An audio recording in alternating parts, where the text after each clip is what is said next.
तो आज की क्लास की शुरुआत हम करते हैं। कल जो लास्ट में जहाँ फिनिश किया था एक जगह, ये तो गामा डीके था, ठीक है, तो हमने पढ़ लिया। एक क्वेश्चन आपको फिर इसके बाद दिया था, अल्फा बीटा और गामा डीके रेज में क्या डिफरेंस है। तो उसके लिए ना क्वेश्चन आपने लास्ट में वही लिखा ही होगा शायद।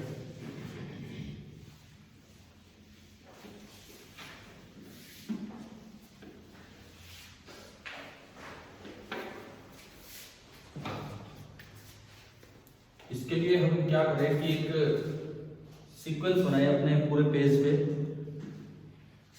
3 कॉलम तो ये बने, अल्फा रे, बीटा रे, गामा रे। इससे इधर भी आप कौन सी प्रॉपर्टी का जिक्र कर रहे हैं, और यहां चाहो तो नंबर डाल सकते हो, सीरियल नंबरिंग तो बाहर भी हो जाएगी। अल्फा रे, बीटा रे एंड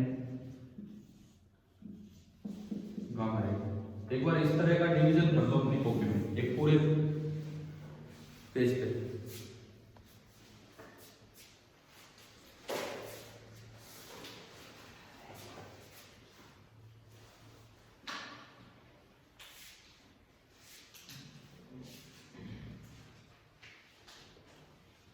सबसे पहली प्रॉपर्टी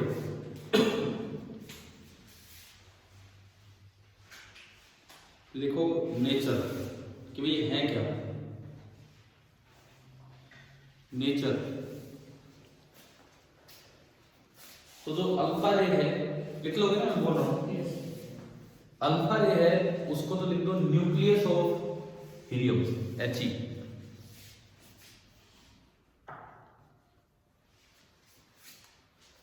जो बीटा रे है, बीटा रे, उसमें हम लिखेंगे इलेक्ट्रॉन और पॉजिट्रॉन, इलेक्ट्रॉन और पॉजिट्रॉन। और जो गामा रे है, उसमें लिखेंगे ईएम वेव, वो एक इलेक्ट्रोमैग्नेटिक वेव है।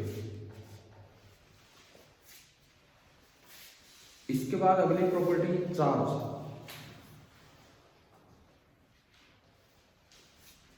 अल्फा रे पे चार्ज कितना होता है अल्फा पार्टिकल पे? +2e।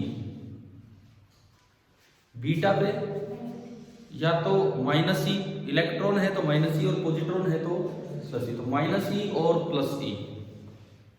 और गामा पे न्यूट्रल, वो 0 लिख दो आप, क्योंकि फोटोन न्यूट्रल होते हैं, ये लाइट पार्टिकल है 0, गामा पे 0 है न्यूट्रल। इसका लिखिए मास। अब देखो, अल्फा में 2 प्रोटॉन 2 न्यूट्रॉन होते हैं, और एक प्रोटॉन और एक न्यूट्रॉन, दोनों का ही मास 1 AMU के आसपास होता है। तो पहले मैंने लिख दो nearly 4u, u for AMU, nearly 4u। दूसरे में नियरली 1/1800u। और तीसरा ये लिखना रेस्ट मास इज 0, फोटॉन्स का रेस्ट मास 0 होता है।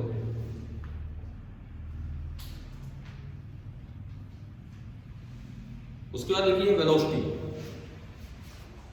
कितनी वेलोसिटी से चलते हुए नजर आते हैं। अल्फा में एक रेंज आप लिख दो 1.4 × 10⁷ मीटर पर सेकेंड टू 1.4 × 10⁷ मीटर पर सेकेंड टू 2.2 × 10⁷ मीटर पर सेकेंड।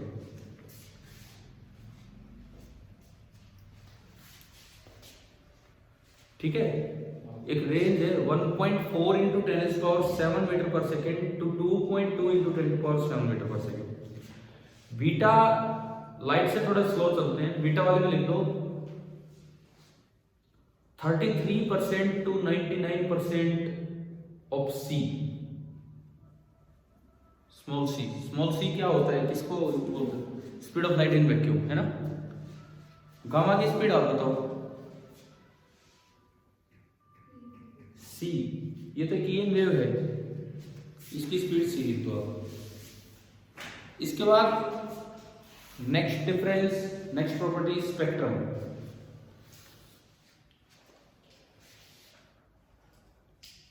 ये पढ़ा रखा आपको, बताओ लाइन या कंटिन्यूस, किस में कैसा होता है? अल्फा में लाइन, बीटा में कंटिन्यूअस और गामा में लाइन लिख दो, लाइन कंटिन्यूअस लाइन।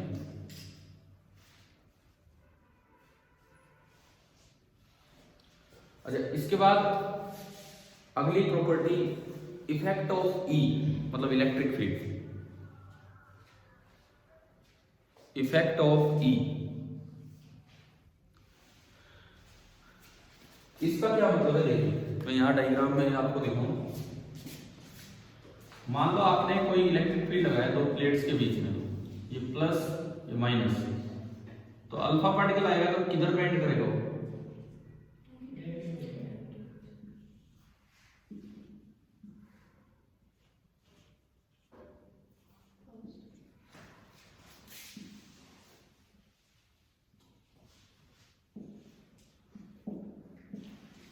सबसे पहली बात, जो गामा है वो तो न्यूट्रल है, वो तो कैसे चला जाएगा बिल्कुल सीधा। अब मैं अल्फा की बात करूं, फील्ड है पॉजिटिव से नेगेटिव की तरफ, तो अल्फा किधर बेंड होगा?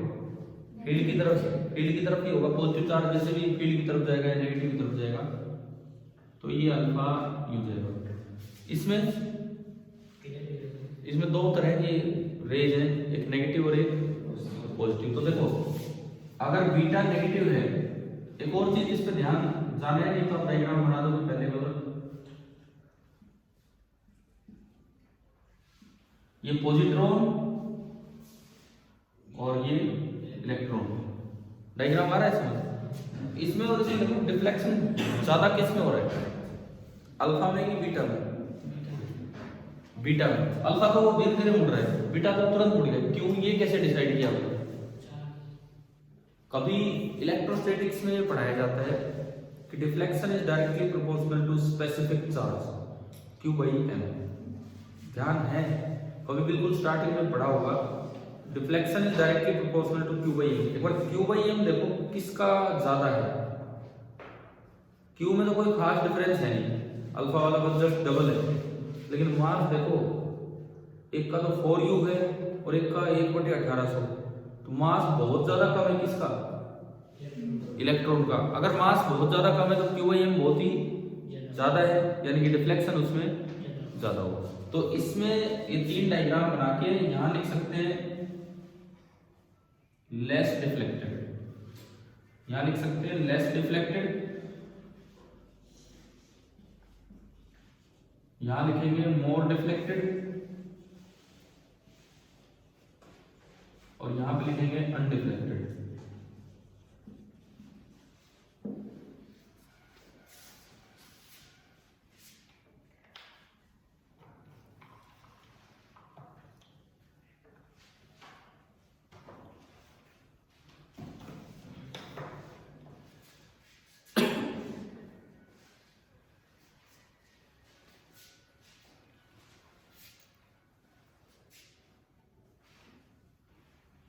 चले अगले पे,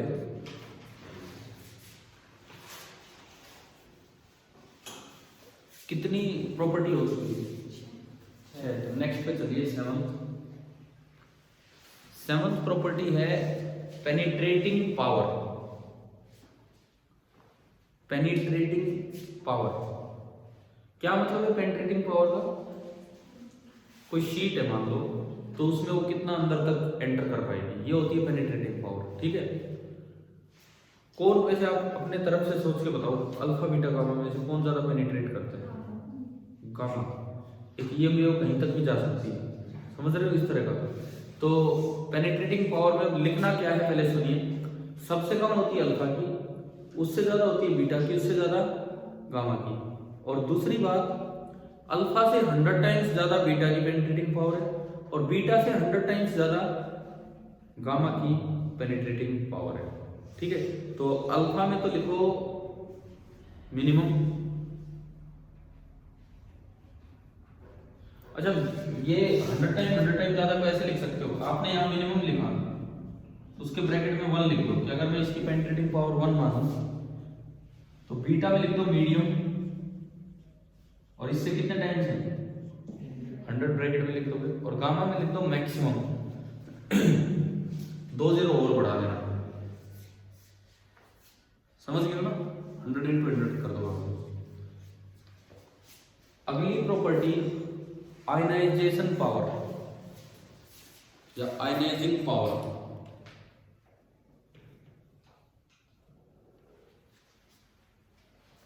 ये बिल्कुल उल्टा है, बिल्कुल उल्टा। देखो एक बीम आ रही है, या तो पेनिट्रेट कर जाएगी, पेनिट्रेट नहीं कर पा रही तो अपना असर वो बाहर ही दिखाने लगेगी और वो उस मटेरियल को क्या करने लग जाएगी, आयनाइज करने लग जाएगी। तो बिल्कुल उल्टा कर दो, गामा की तो मिनिमम और ब्रैकेट में 1, बिल्कुल उल्टा कर दीजिए इसे, है ना। गामा की मिनिमम ब्रैकेट में 1, बीटा की मीडियम ब्रैकेट में 100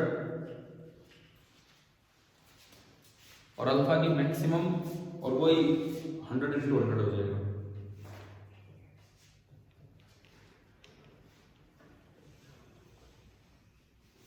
नेक्स्ट प्रॉपर्टी आप लिखो, effect on photographic plate. Effect on photographic plate. Photographic plates होती है, उन पे ज्यादा इफेक्ट कौन सी बीम डालती है तो ज्यादा पेनिट्रेट कर पाए। तो ज्यादा पेनिट्रेट कौन सी कर रही है, तो इसमें कोई वो 100 वर्ड वो मत करना, इतने टाइम से इतने टाइम। तो सिंपली लिख दो अल्फा में मिनिमम, बीटा में मीडियम और गामा में मैक्सिमम। ये आप लिख दीजिए, मिनिमम मीडियम मैक्सिमम।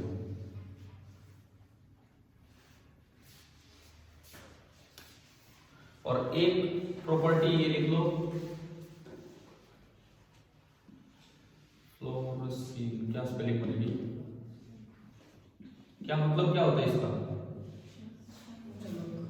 हाँ, किन मटेरियल्स पे ये चमक पैदा करेगी। लिखो नेक्स्ट प्रॉपर्टी ये स्पेलिंग अब देख लेना भाई क्या बनेगी इसकी। फ्लोरोसीन में भी ये हो, ठीक है, यू है जो भी है। अब इनमें मटेरियल्स याद रखने की, किस पे ये चमक पैदा। चलो आप बताओ, आपने अल्फा रे स्कैटरिंग एक्सपेरिमेंट पढ़ा है, किस मटेरियल पे वो रोटेटिंग डिटेक्टर लेते हैं, जिंक सल्फाइड, ठीक है। तो अल्फा में आप लिखिए, अल्फा में लिख लो मटेरियल जो भी है, on barium platinocyanide and zinc sulphide. on barium platinocyanide and zinc sulfide। अब सुनो, बीटा में भी सेम मटेरियल है, लेकिन फिर डिफरेंस क्या है। अल्फा में स्ट्रॉन्ग फ्लैशेस ऑफ लाइट आपको नजर आएंगे, बीटा में थोड़े वीक फ्लैशेस है। तो सेम मटेरियल उसमें लिख दो, यहां ब्रैकेट में लिखना स्ट्रॉन्ग फ्लैशेस अल्फा में, अल्फा में ब्रैकेट में लिख देना स्ट्रॉन्ग फ्लैशेस FLASHES, और बीटा में लिखना वीक फ्लैशेस।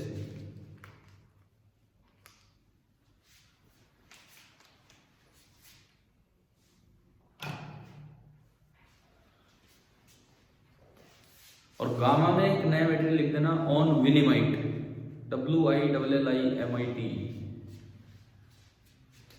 ऑन विलिमाइट।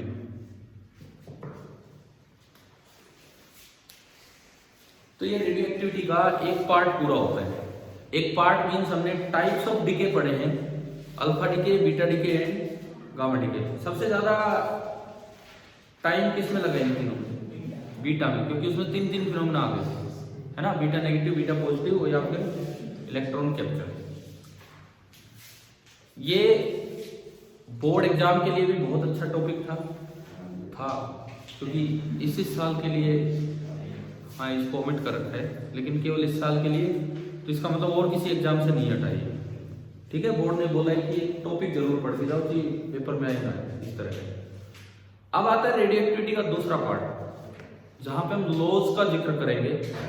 मतलब हम इस बात पे नहीं जाएंगे कि अल्फा डिके है कि बीटा है कि गामा है, हम लॉज का जिक्र करेंगे कि रेडियो एक्टिविटी के लॉज क्या है।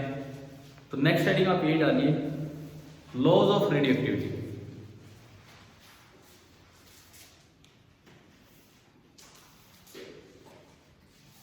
Laws of radio activity.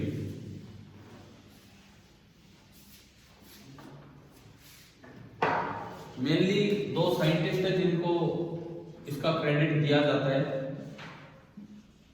एक तो कौन,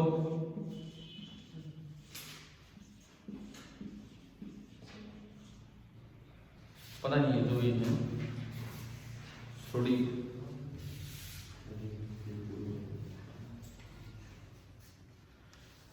ये कोई शॉर्ट ही नहीं है, शॉर्ट ही है यहाँ का नहीं है, मतलब कोई होंगे बाहर के भाई, रदरफोर्ड एंड सॉरी, इनको बोला जाता है कि इन्होंने लॉज दिए थे। इनमें सबसे इंपॉर्टेंट लॉ तो है रेडियोएक्टिव डिके लॉ, उस पर तो हम लास्ट में आएंगे।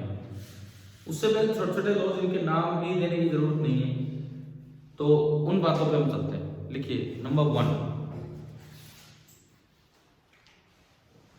जो सबसे पहला रूल जो समझ में आया वो ये आया कि भाई रेडियो एक्टिविटी ना एक स्पॉन्टेनियस प्रोसेस है और आप डिटरमाइन नहीं कर सकते। जैसे आपको दो एक जैसे न्यूक्लियस दिए गए, तो बिल्कुल एक जैसे न्यूक्लियस, आप ये नहीं बता सकते, हो सकता है इसका डिके तो 1 सेकंड बाद ही हो जाए और इसका 10,000 साल बाद हो, समझ गए हो, बिल्कुल सेम कंडीशंस हैं। तो क्लासिकल फिजिक्स तो कहती है कि जो होगा एक साथ होगा, लेकिन क्वांटम फिजिक्स प्रोबेबिलिटी की बात करती है, होने के चांसेस हैं, वो हो ना हो कोई जरूरी नहीं है। इसका मतलब पहला तो ये है कि ये जो टॉपिक है ये क्लासिकल फिजिक्स से एक्सप्लेन नहीं होता है, इसको एक्सप्लेन करने के लिए किन कॉन्सेप्ट्स पे जाना पड़ेगा, क्वांटम पे। तो नंबर 1 आप लिखिए, पहला rule, radio activity is a spontaneous process.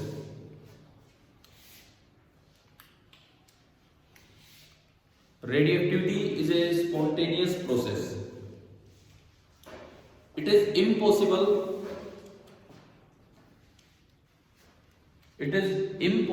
to predict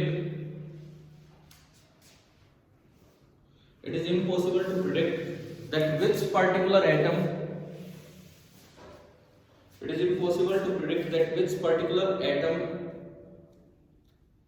of the radioactive element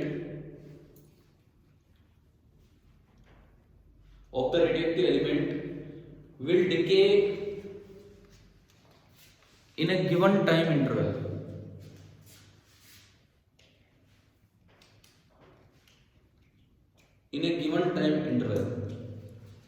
इसी रूल में हम लिख रहे हैं, it cannot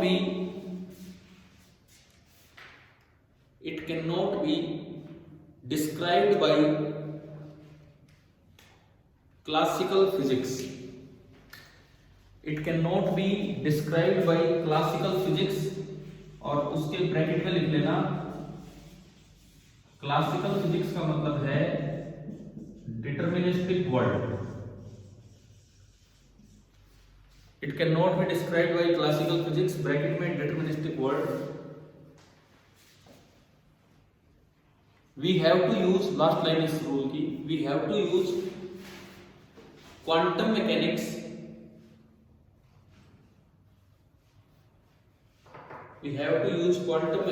ब्रैकेट में अब ये लिख दो indeterministic world.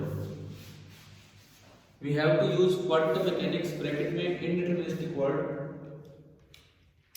to understand it.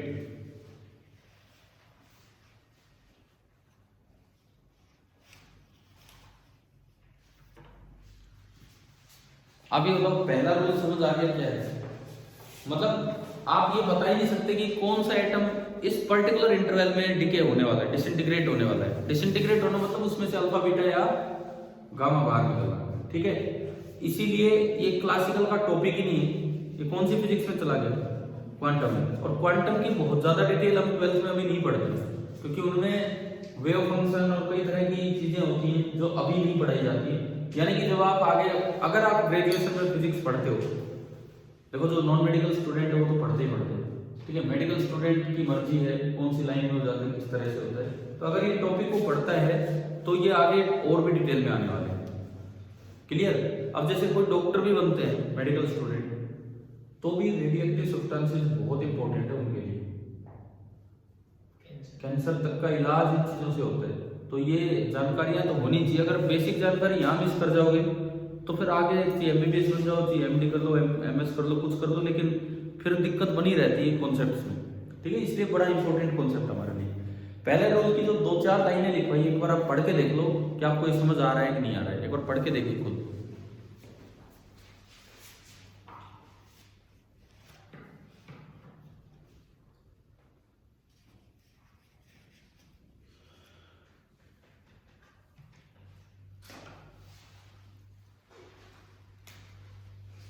ठीक है, क्लियर।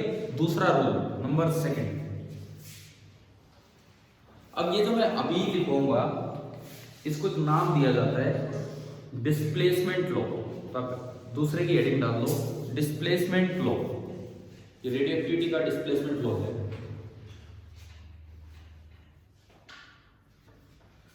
डिस्प्लेसमेंट लॉ इतना सा कहता है, आपने कल वो सीरीज बनाई थी यूरेनियम सीरीज, क्या हमने कभी भी एक डिके में 2 अल्फा निकाले या 2 बीटा या 1 अल्फा 1 बीटा एक साथ? यही है डिस्प्लेसमेंट लॉ कि एक साथ ना तो 2 अल्फा निकलेंगे, ना 2 बीटा और ना 1 अल्फा 1 बीटा। एक बार में केवल एक न्यूक्लियस से एक बार में एक ही चीज बाहर आएगी। लिखिए in all radioactive transformations,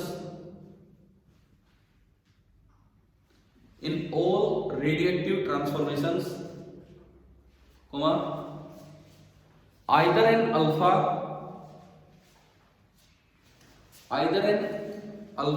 or a beta particle, either an alpha or a beta particle, bracket में एक थोड़ी सी बात मेंशन कर देना, never both, ये ब्रैकेट में चलने देना, और more than one of each simultaneously, never both और more than one of each simultaneously, bracket close कीजिए, is emitted by the nucleus of the atom,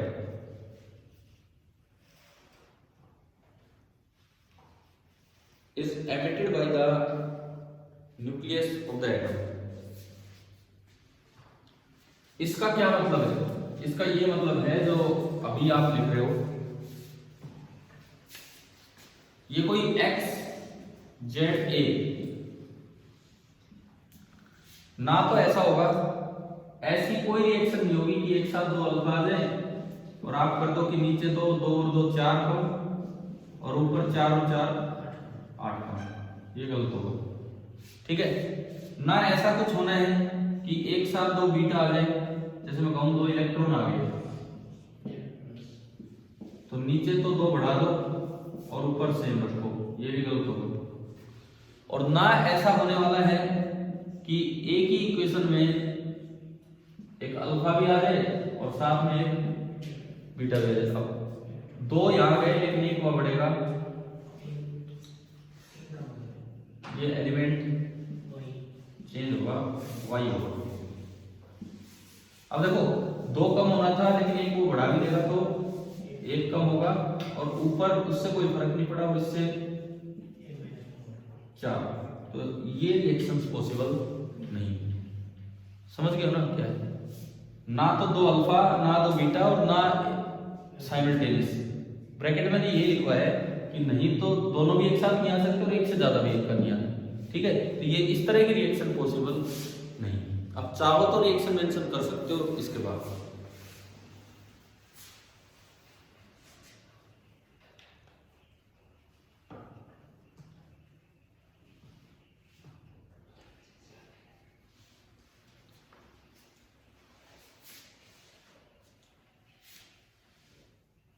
अब हम इसके बाद आएंगे जो सबसे इंपॉर्टेंट लॉ है रेडियोएक्टिविटी का, जो ज्यादा काम होता है उस पर हम आएंगे।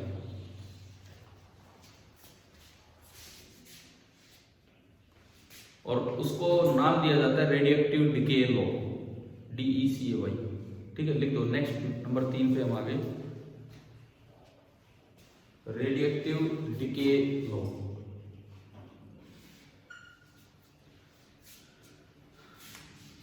देखो लॉज पे आने से पहले मैंने आपको टाइप्स ऑफ डिके पढ़ा दिए, अल्फा बीटा और गामा।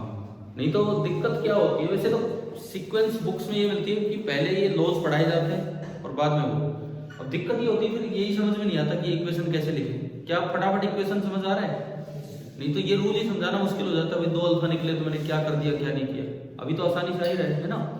तो रेडियोएक्टिव डिके लॉ ये थोड़ा क्वांटिटेटिव लॉ है, इसमें नंबर ऑफ एक्टिव न्यूक्लियाई की बात की जाएगी। एक्टिव न्यूक्लियाई मतलब जो अभी अनस्टेबल है, जिनका डिके होना है, ठीक है। लिखो ये रूल क्या कहते हैं, ये लिखिए, rate of disintegration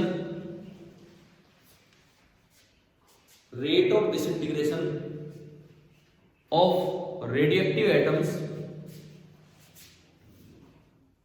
rate of disintegration of radioactive atoms at any instant, rate of disintegration of radioactive atoms at any instant is directly proportional to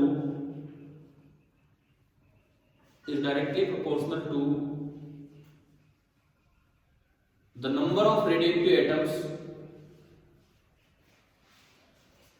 is directly proportional to the number of radioactive atoms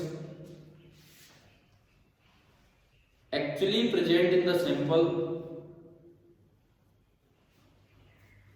the number of radioactive atoms actually present in the sample at that instant.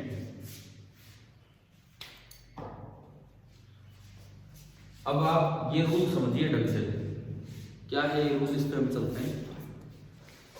देखो ये कोई भी एक sample आपको दिया,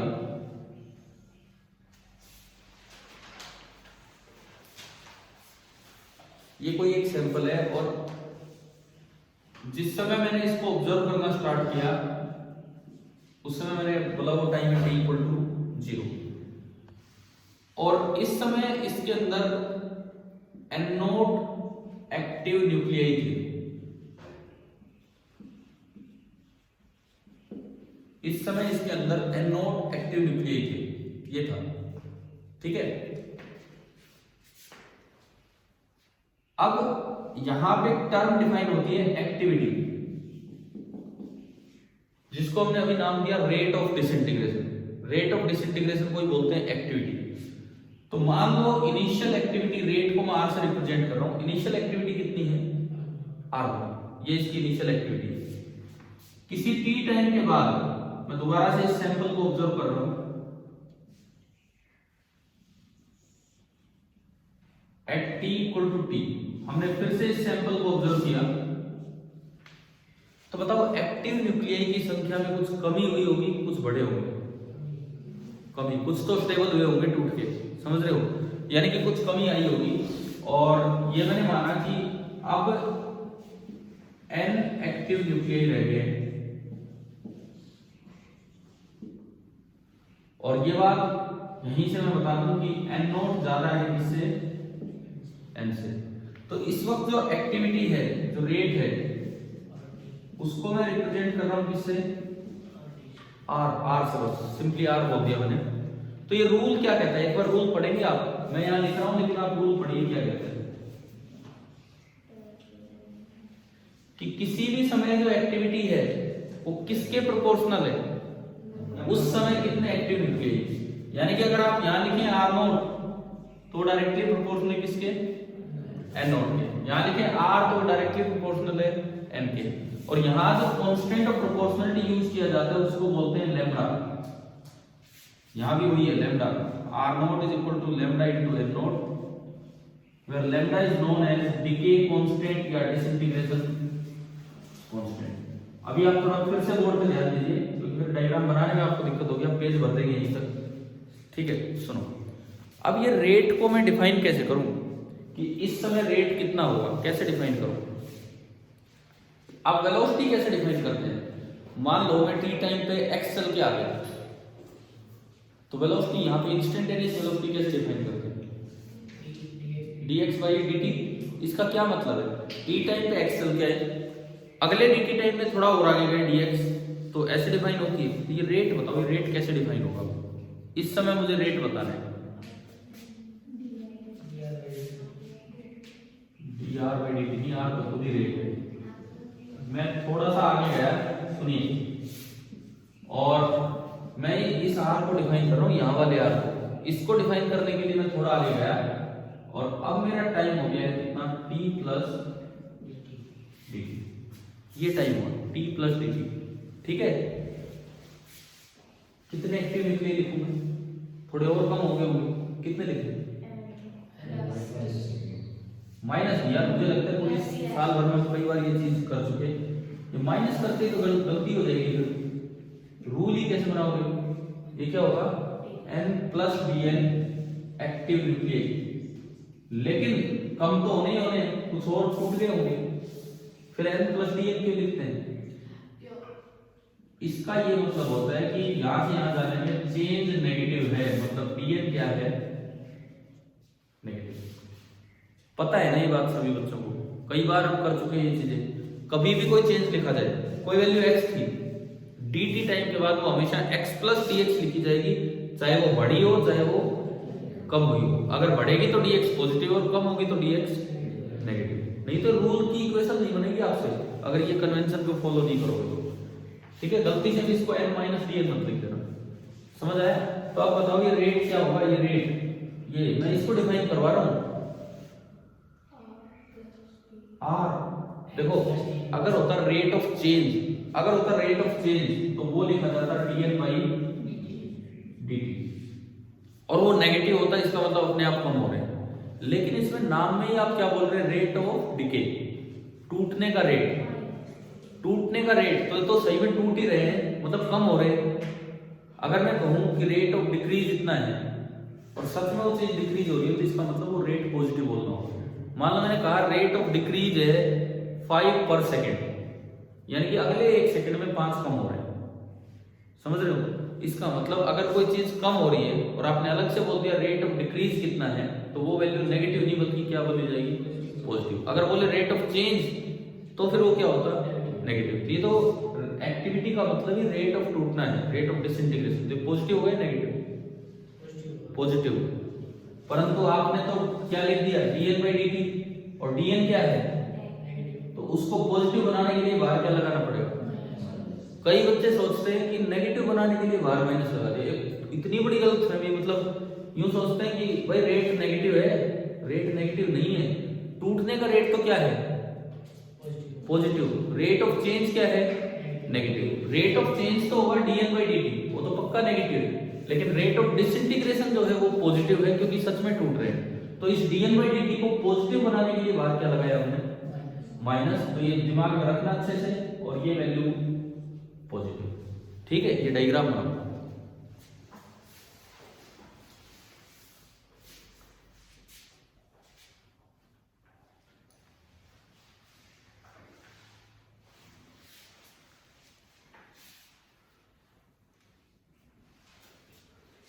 कभी कोई पूछे कि यार ये नेगेटिव क्यों है, तो ये जवाब देना कहाँ है ये नेगेटिव? ये नेगेटिव है, ये तो पॉजिटिव है।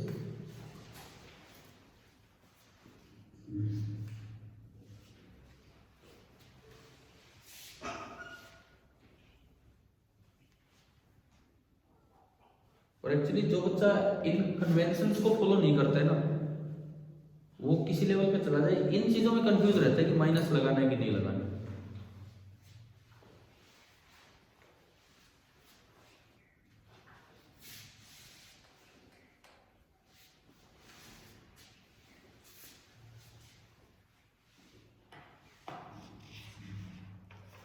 लैम्डा को डिसइंटीग्रेशन कांस्टेंट भी बोल देते हैं, डिके कांस्टेंट भी बोल देते हैं।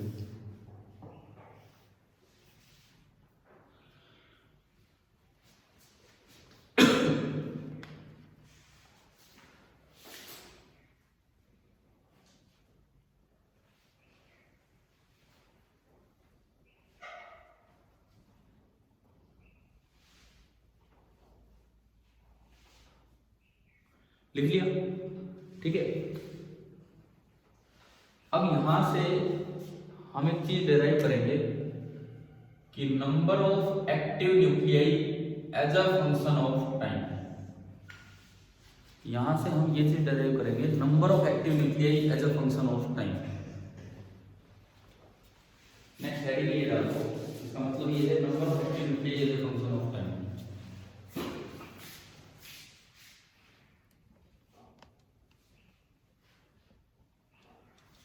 N as a function of time, ये मुझे निकालना है।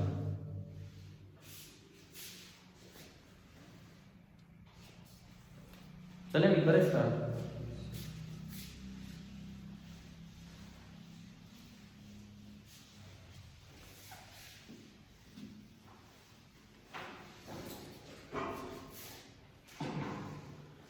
देखिए अभी हमारा रूल बना कि जो रेट होता है that is directly proportional to number of active nuclei at that instant. इस रेट को भी हमने डिफाइन कर लिया माइनस, और ये प्रोपोर्शनल की constant lambda, lambda into n। ठीक है, मुझे n निकालना है तो n की टर्म एक साइड कर लो, 1/n dn this is equal to minus lambda into dt। ठीक है, इंटीग्रेटिंग। अब जब आप इसे इंटीग्रेट करोगे तो integral 1/n dn minus lambda तो कांस्टेंट है और इंटीग्रल dt। आप लिमिट लगवाओगे, क्या लिमिट लगेगी वो अभी जो डायग्राम बना उसको देख के, उसमें दो ही ब्लॉक है। तीसरा तो रेट को डिफाइन करने के लिए बनाया है, दो ही ब्लॉक है। पहले ब्लॉक में टाइम कितना है और उस समय डी क्या क्या है, और मुझे ये चाहिए किसी भी टाइम पे n चाहिए। तो at any time t number of nuclei है कितने, n। समझ में आ रहा है ना लिमिट कैसे लगी, यहाँ d के आगे जो है और यहाँ d के आगे जो है उन पे लगी लिमिट। क्या गया यहाँ तक क्लियर। अब मैं करूं इसका इंटीग्रेशन। अब मैं अगर इसका इंटीग्रेशन करूं तो 1/n का इंटीग्रेशन क्या होता है, log 1/x dx इंटीग्रेशन होता है log x to the base e। ठीक है, तो ये बनेगा log n to the base e। बच्चे इसको बोलते हैं log en, log en नहीं होता है, log n ही होता है। बेस बोलना है तो बोलो, नहीं तो मत बोलो। ठीक है, log n ही बोलना है इसे, log n to the base e। Limit n naught से n बराबर माइनस लैम्डा तो कांस्टेंट है और इंटीग्रल dt होगा t और लिमिट 0 से t। मतलब ये स्टेप आ गया समझ। अब अगर मैं इसको आगे बढ़ाऊं, ये बना log of upper limit minus log of lower limit is equal to lambda into upper limit minus lower limit. समझ आ रहा है, लैम्डा इनटू t माइनस 0। ठीक है, अब अगर मैं log a minus log b का यूज करूं तो ये क्या बन गया, log a by b to the base e that is equal to minus था ना ये माइनस लैम्डा t। इसको अगर मैं एक्सपोनेंशियल तरीके से लिखूं तो ये बना n by n naught is equal to e raise to power minus lambda t, और यहां से n आ गया n naught into e raise to power minus lambda t। ये आपका एक जनरल सा एक्सप्रेशन है, एक्सपोनेंशियली डिक्रीजिंग एक्सप्रेशन है कि इस रेट से number of active nuclei change होते हैं।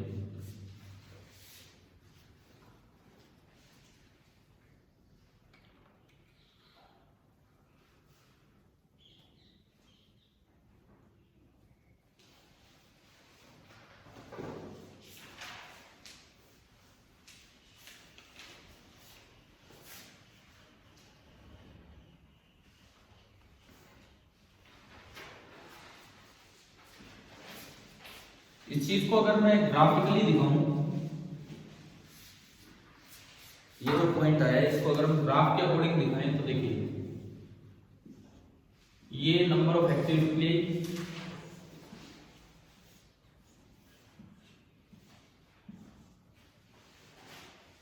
और ये है टाइम।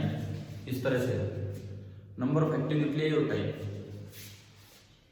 t बराबर 0 पे कितने न्यूक्लियाई हैं, आपकी इक्वेशन ये है n is equal to n naught into e raise to power minus lambda t। अगर मैं t इक्वल टू 0 रखूं तो n कितना आ रहा है, e की पावर 0 1 होगा। कई बच्चे भी वही लिख रहे हैं।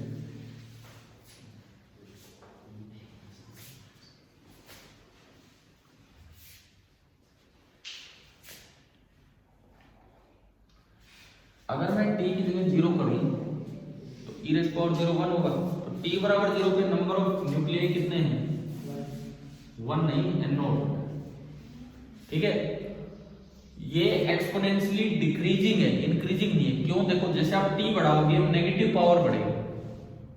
नेगेटिव पावर बढ़ने का मतलब है डिवीजन में वैल्यू बढ़ती जा रही है, तो डिनोमिनेटर में वैल्यू बढ़ती जा रही है। 1/e की पावर लैम्डा है ना ये, तो इसका मतलब ये कम होगा। और टी अगर इनफाइनाइट कर दोगे, इन्फिनिटी पे जाके कितना होगा, 0। दिख रहा है ये एक्सप्रेशन। तो ये जो ग्राफ है ये इस तरह का बनेगा, ये टच नहीं होगा लेकिन इस तरह का ग्राफ बनेगा।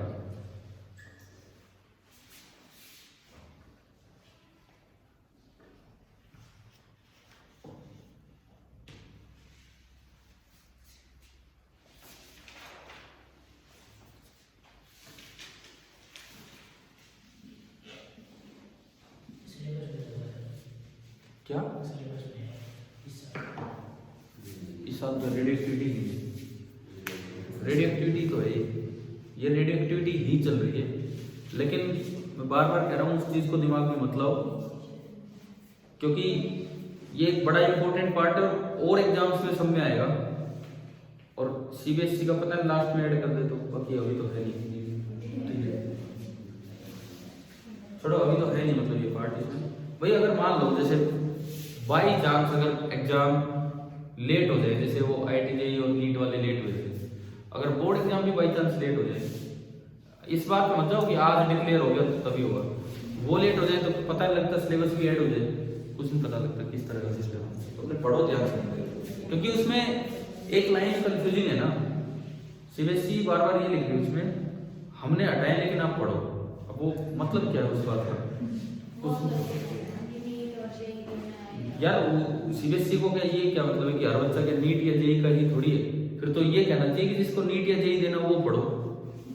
वो तो कह रहे हैं हर बच्चे को पढ़ेगा, हर बच्चे को पढ़ने का यही मतलब है कि कोई हटाने लायक टॉपिक तो नहीं थे लेकिन हमने हटा दिए। सुनो, मतलब एग्जाम अगर लेट होते हैं तो क्या पता ऐड हो जाए, ठीक है। इधर देखो, ये आपका एक्सप्रेशन आया। अब अगर आपको लैम्डा डिफाइन करना हो, लैम्डा डिफाइन करना हो तो कैसे डिफाइन करें, तो यहीं पे हेडिंग डालो definition of lambda, decay constant कैसे हम डिफाइन करें।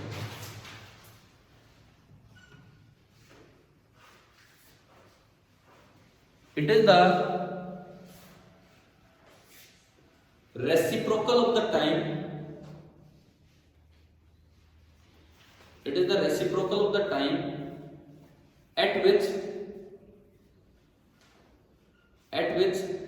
the number of active nuclei कौन से, जिनका डीके हो लिया है, जिनका नहीं हुआ है, नहीं हुआ है, number of active nuclei in the radioactive sample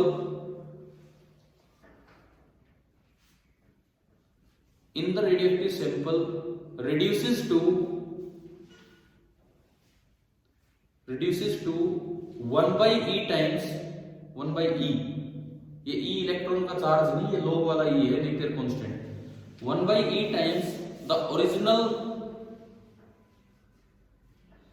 number of active nuclei in the sample, original number of active nuclei in the sample। क्या मतलब है, सुनिए। मान लो कोई टाइम है t equal to T not,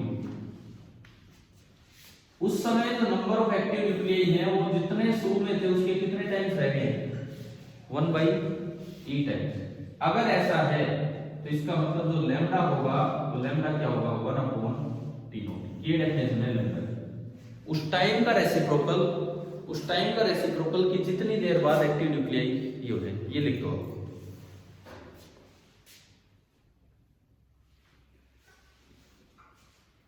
lambda क्या होता है डिफाइन करना आगे, और रेसिप्रोकल ऑफ टाइम का मतलब इसकी यूनिट क्या होगी, सेकंड इनवर्स। ऐसा यूनिट ऑफ लैम्डा होगी सेकंड इनवर्स। ये वेरीफाई करो, यहां से ये चीज वेरीफाई करो कि सच में यही लैम्डा है। कैसे, देखो आप अगर इसमें at t equal to T naught में इस वाले में पुट करता हूं n is equal to n naught by e, ये लिखा ही हुआ है। फिर वहां इस चीज को मैंने इसके अंदर डाला, n की जगह मैंने क्या लिखा, n naught by e is equal to n naught into e की पावर माइनस लैम्डा इंटू क्या, t नॉट। n नॉट से n नॉट कैंसिल, तो ये हो गया 1 बाई e, और उधर ये नीचे आएगा 1 upon e lambda T not compare करो, यहाँ e की पावर 1 है और यहाँ ये, यानी कि lambda into T naught is equal to 1 and it means जो टी लैम्डा होगा, लैम्डा कितना आ गया 1 बाई टी नॉट। तो अगर ऐसा है तो लैम्डा होगा 1 बाई टी नॉट, और ये चीज यहां से इस इक्वेशन से वेरीफाई हो रही है, इस इक्वेशन से ये चीज वेरीफाई हुई है।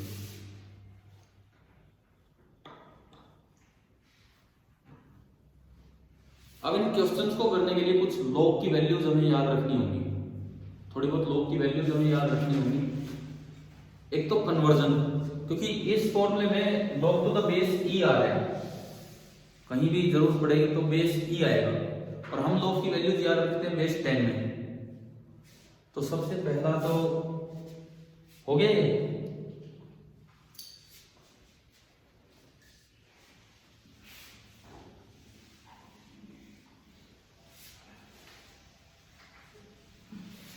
तो यहां पे ये लिख दो सम लॉगरिथमिक वैल्यूज,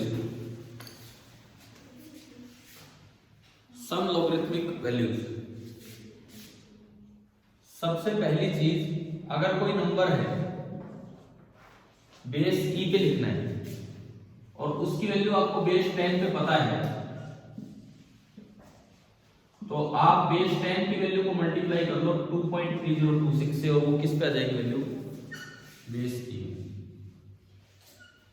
2.3026 से मल्टीप्लाई करते ही बेस ई में वैल्यू आ जाएगी, ठीक है। दूसरी value log 2 to the base 10 0.3010।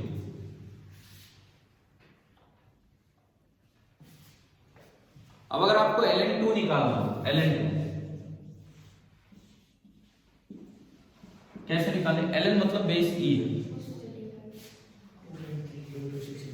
हाँ 2.3026 इंटू 0.3010, ठीक है, कितना होगा ये 0.6931, ठीक है, नियरली 0.7 वैल्यू यूज होती है भाई क्वेश्चन में, नियरली 0.7।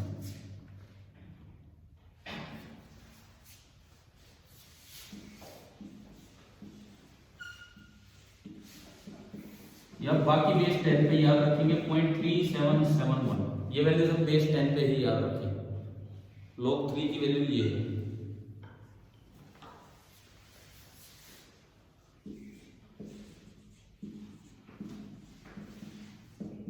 log 5 की वैल्यू 0.699,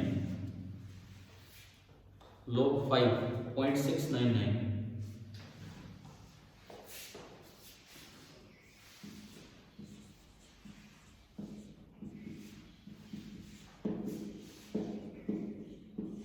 .8450, log 7 होता है 0.8450, ठीक है। इतने से काम चल जाता है। और एक वैल्यू और आप याद रखना, log की किसकी log 10 1 होता है, उसकी क्या याद रखेंगे हम, है ना, वो तो 1 ही होता है। एक और वैल्यू जो आपको याद रख लेनी चाहिए क्वेश्चंस के लिए, 1/e कहीं आए तो वो कितना होता है 0.37, 1/e कहीं भी आएगा तो वो आपका 0.37 होगा, एक ही वैल्यू हो रहा है। अब मान लो, सुनो क्या करो, e की वैल्यू नेपियर कांस्टेंट 2.7 के आसपास है, ठीक है ना, 2.7 समथिंग है। ये इलेक्ट्रॉन का चार्ज नहीं है, ये नेपियर कांस्टेंट है, और ये 2.3026 भी नहीं है, 2.7 के आसपास होती है e की वैल्यू। अच्छा अब सुनो, मान लो इसके अलावा कोई और log की वैल्यू की जरूरत पड़े, जैसे आपको log 4 की जरूरत पड़ी तो उसको लिख लो 2 का स्क्वायर। अब ये लिखना होगा यहाँ पे, जैसे log 4 की जरूरत पड़ी तो पहले तो बेस 10 पे जाओ, इसको कर दो 2 स्क्वायर। अब जो पावर होती है वो मल्टीप्लाई हो जाती है आगे, ये हो जाएगी 2 इंटू log 2, फिर आप ln में चले जाओ, कर दोगे कन्वर्ट, ठीक है। इसी तरह से एक बच्चा भी बोल रहा था log 10, तो log 10 बेस और नंबर अगर सेम हो, हाँ तो इसकी पावर क्या करें कि ये आ जाए वो देखना होता है। इसकी पावर जैसे इसका मतलब है 10 की पावर अगर आपने इतना कर दिया तो 2 होगा, 10 की पावर इतना कर दिया तो 3 होगा, 10 की पावर इतना कर दिया तो 5 होगा, और 10 की पावर 1 कर दिया तो 10 ही आ जाएगा। तो log 10 to the base 10 यहाँ पर कितना हो जाएगा 1। थोड़ा सा log की वैल्यूज याद होनी चाहिए इन क्वेश्चंस पे जाने के लिए। क्लियर है? ठीक है, इसीलिए हमने मैथमेटिकल वैल्यूज लिखी।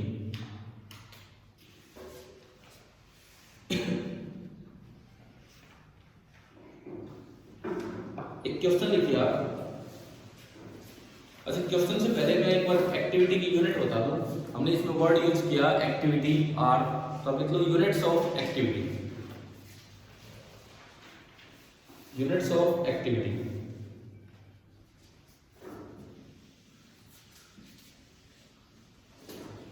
देखो एक यूनिट होती है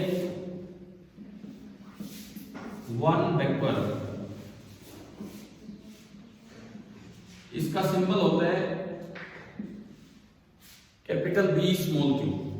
इसका मतलब होता है 1 डिके पर सेकेंड। अगर एक्टिविटी 1 बैकवर्ड है तो 1 डिके पर सेकेंड है, और ये एसआई यूनिट है।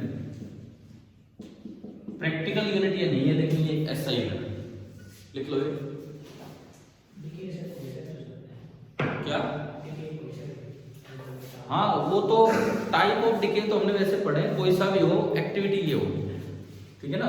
कितने डिके हो रहे हैं पर सेकेंड, कोई सा भी हो, एक बार में एक साथ दो तो होते नहीं, तो वो काउंट होंगे भी कितने डिके हो रहे हैं एक सेकेंड। दूसरी यूनिट आप लिखिए क्यूरी। सेकेंड यूनिट जो है आपकी, देखो पूरा लिखे तो स्मॉल लेटर से स्टार्ट करना, सिंबल लिखे तो कैपिटल सी स्मॉल आई, और एक क्यूरी का मतलब होता है 3.7 into 10 बैकवर्ड, यानी कि इतने डिके एक सेकंड में हो गए, तो दैट इज 1 क्यूरी।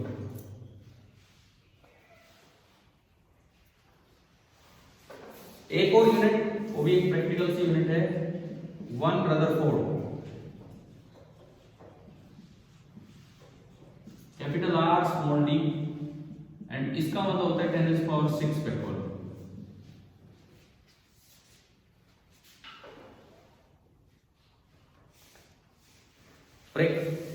एक टर्म मैं आपको यहां बता रहा हूं, बस आज का आखिरी काम ये कर रहे हैं। एक वर्ड कहीं आ जाए स्पेसिफिक एक्टिविटी। स्पेसिफिक एक्टिविटी का क्या मतलब होगा? स्पेसिफिक चार्ज का क्या मतलब होता है? स्पेसिफिक चार्ज का क्या मतलब होता है? Charge per unit mass. तो ऐसे ही अगर किसी क्वेश्चन में पूछ लिया जाए स्पेसिफिक एक्टिविटी मतलब एक्टिविटी पर यूनिट मास, तो ये वर्ड लिख देना, specific activity means activity per unit mass.